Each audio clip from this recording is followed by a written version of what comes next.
Okay. Yep. There we go. There's this weird whooshing sound that starts when the start of the video. And so I'm just like, yeah, if I start talking, hoping to cut that whooshing sound off. But, Okay. We are in the never-ending chapter 15. We are still in chapter 15. We're going to be in chapter 15 for 2 weeks. Okay.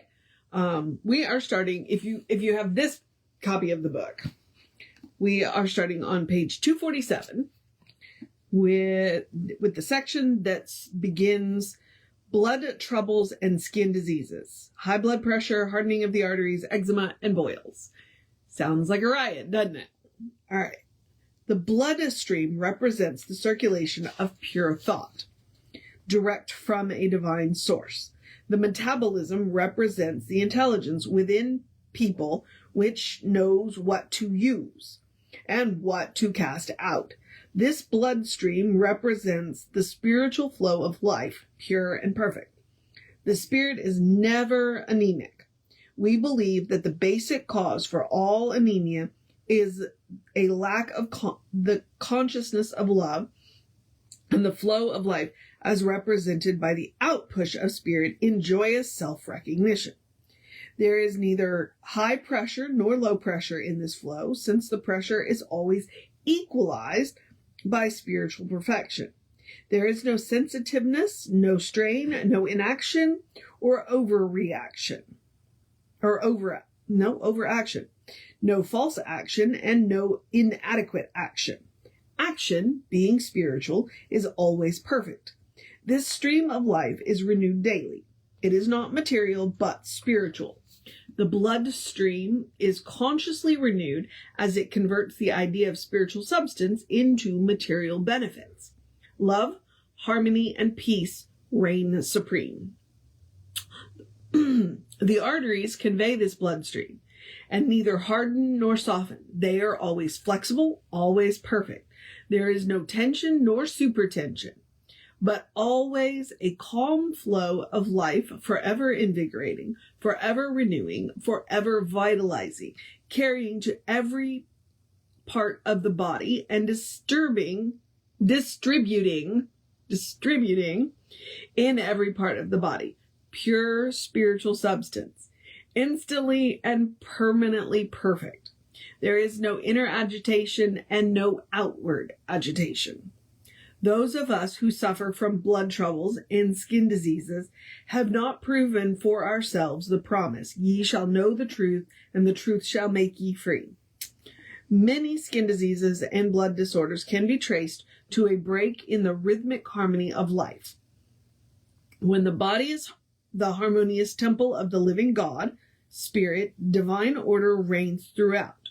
Boils, eczema, and other skin irritations should be treated by recognizing that the blood is manifesting as pure substance. If one has been irritated mentally and has not been able to adjust themselves to the undesirable cause of the irritation, it is but natural that it should manifest objectively sooner or later. On the other hand, one may be unaware of the cause, it being so deeply covered in their subjective mind that it has not come to their outer consciousness.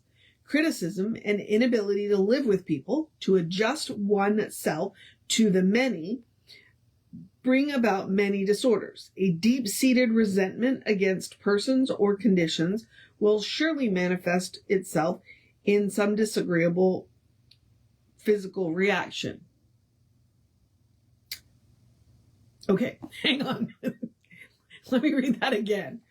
Criticism and inability to live with people, to adjust oneself to the many, bring about many disorders. A deep-seated resentment against persons or conditions will surely manifest itself in some disagreeable physical reaction. Remember in the last section where I said that when we suppress our emotions, they tend to come out sideways? That's what he's talking about here. It's like a deep-seated irritation. It's like, okay, you know what? I don't want to deal with this. So I'm suppressing my emotions instead of dealing with them. And then they come out. And the funny thing is your skin is your largest organ. if your cleansing organs, i.e. your kidneys and your liver, are clogged up, stuff starts coming out your skin. So he's saying the same thing here. It's like, if your mental filter is clogged up, you take that thing out and rinse it out, stuff's going to start coming out your skin. Okay. There's, oh no. I think he's about to give us a treatment. Yeah. There's one more section and then there's a little treatment here. The first step towards healing is one of honest self-analysis. What has been our habitual feelings towards persons around? What has been our habitual feeling towards persons around us? Have we really tried to let them live as they see fit while claiming the same feeling for ourselves?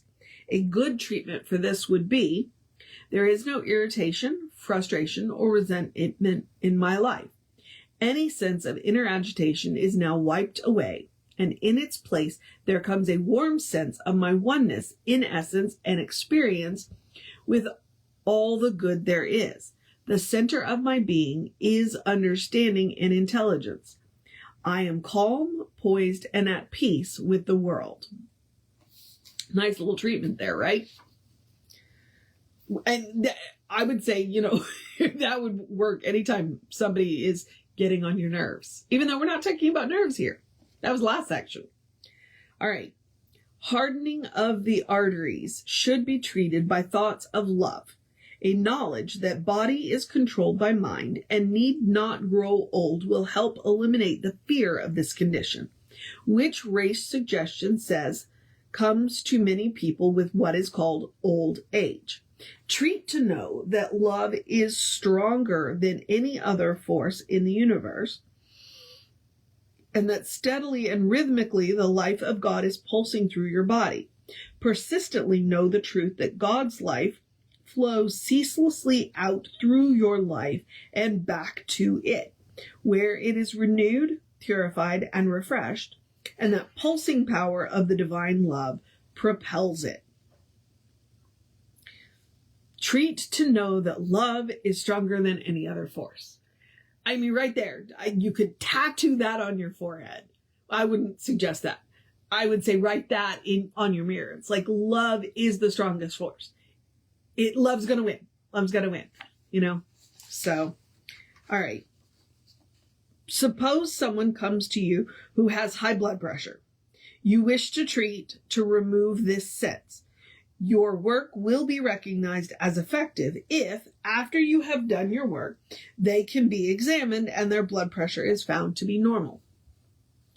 Take the idea of high blood pressure or nervous pressure and all that goes with it and transpose it for the spiritual sense that there is a divine circulation.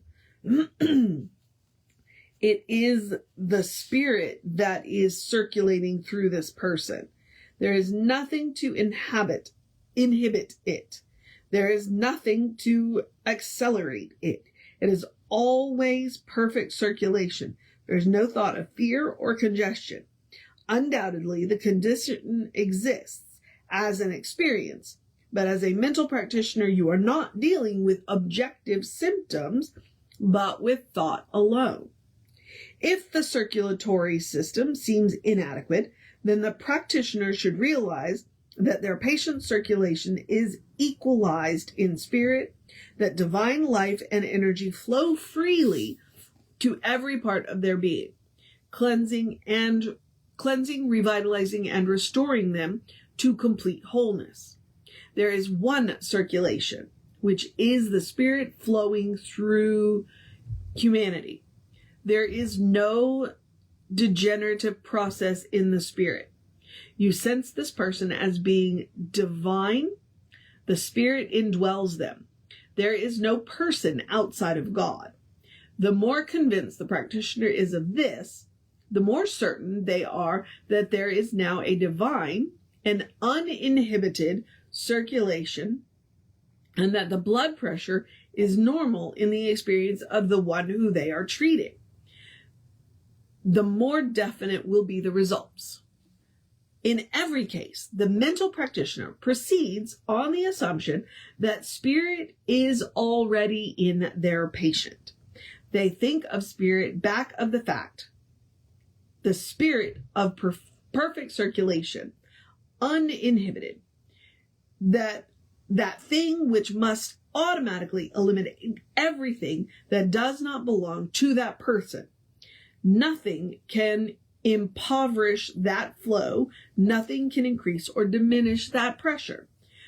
For any irregularities in the blood, the following simple meditation might be used. My existence is a harmonious progression, that of a child of God entering fully into conscious childship.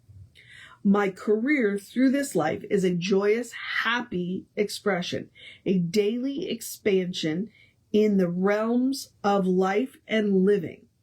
My life in God is ageless, deathless, abiding. I now surrender every personal doubt, fear, or hard feeling that would retard the perfect flow of life through me. There is no obstruction, no barrier in my mind, veins, or affairs. I am harmonious, peaceful, free, and unafraid. Need to put that one somewhere where I can read it every day. High blood pressure is one of my challenges. And one of the things that he's saying is very accurate to blood pressure, because part of what is driving my blood pressure is anxious thoughts. Anxious thoughts definitely raise my blood pressure.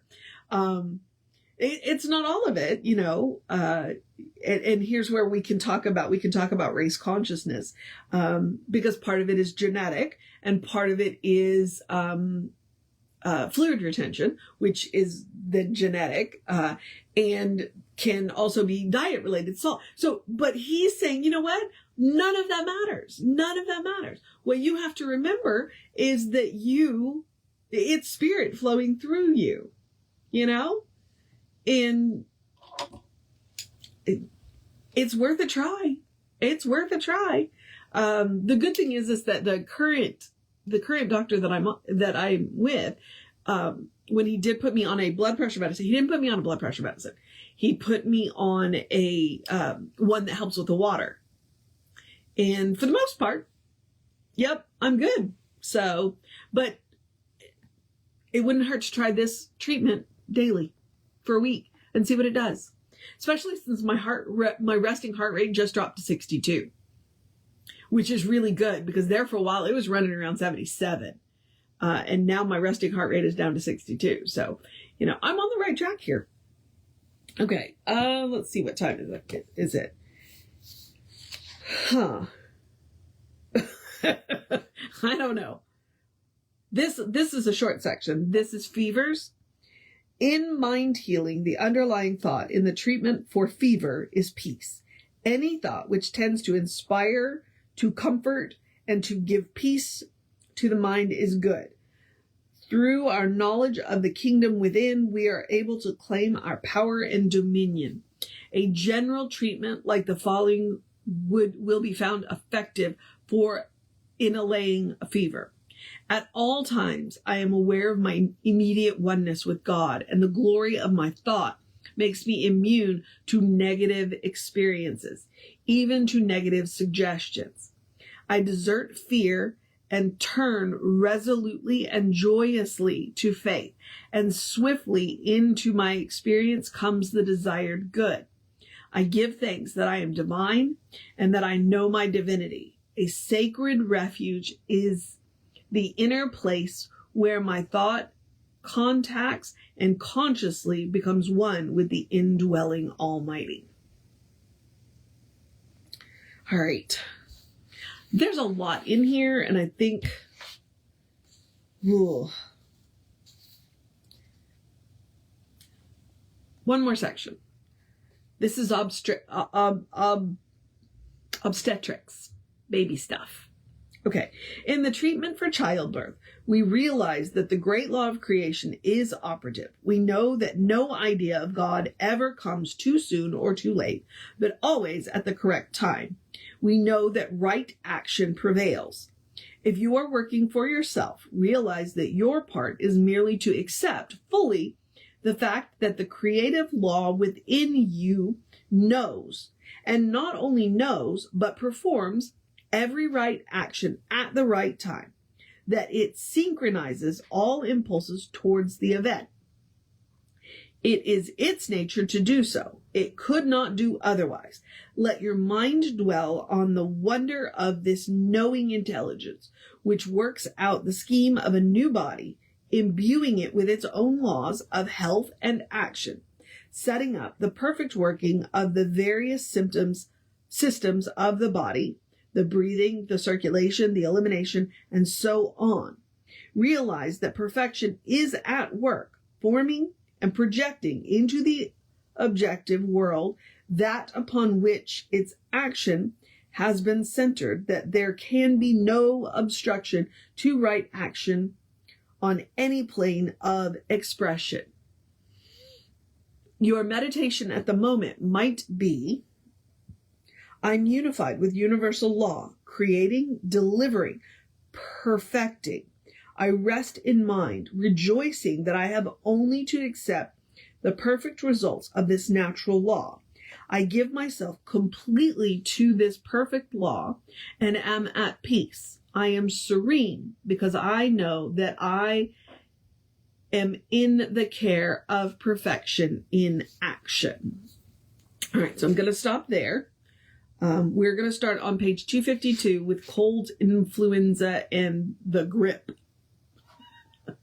Grippe. Again, going to remind you the book was written 100 years ago. I like how his treatments, though, were very, very, very, very, very general. Like that one, yeah, it's for obstetrics, it's for baby stuff, but you could use it for just about anything else, you know? You might just tweak it a little bit. And I'm also enjoying reading his actual suggestions for meditation and how he doesn't mention, the condition. He just says, this is what you are. This is what you are. It goes back to principle.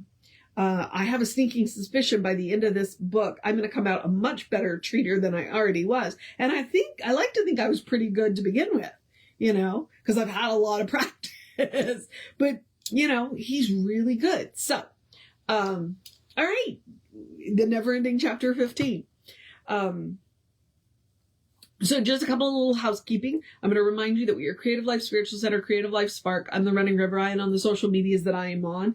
One easy way that you can support the center and me is to go like, share, subscribe, follow, comment on the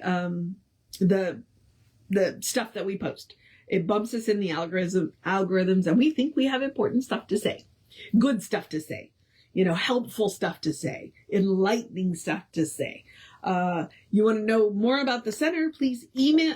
There's two ways. The website is creativelife.org, or the constant contact email is info@creativelife.org. It's one email a week, and the hot links are hot. If it says click here now, it'll either take you right to the information you want or the person that can help you get it. All right. And now I'm going to encourage you to have a great day, a wondrous day, a fantastic day, a magical day, an enchanted day, a wonderful day, an awesome day, an amazing day. A get ready for the weather day, a dance in the rain day, a stay away from the lightning day, a are you prepared for the weather day, a have you checked your batteries day, just in case of power. A get this week started on a good note day, a recognize your divine perfection day, a I'm out of words day, a good day.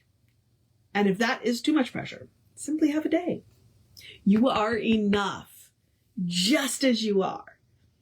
As I like to remind you, you are a beloved expression of the divine. You are spirit in motion, God in action, a brilliant light, a divine spark, or, as Reverend Jesse likes to call it, you are a godling. All right? Explore the truth of your being. It's the whole point of Science of Mind, is getting to know who you are and getting to know who the divine knows you to be. And the one promise I can make you, and it is the only promise that I can make you, the person that the divine knows you to be is good. And from there, all things are possible. All right, beloveds. Reverend David will be on around 5 p.m. with you today. I should be back with you around 9 a.m. tomorrow, barring weather. If we have any power outs for the next week, this iPad does not have cellular, so you'll get a note from me going, hey, I'll catch you the next time I have power. Hopefully this tropical storm, whatever, we're just going to get some rain and it'll be all good. So, that's what we're knowing. Take care of yourself. Know that you are loved. And I will see you next time.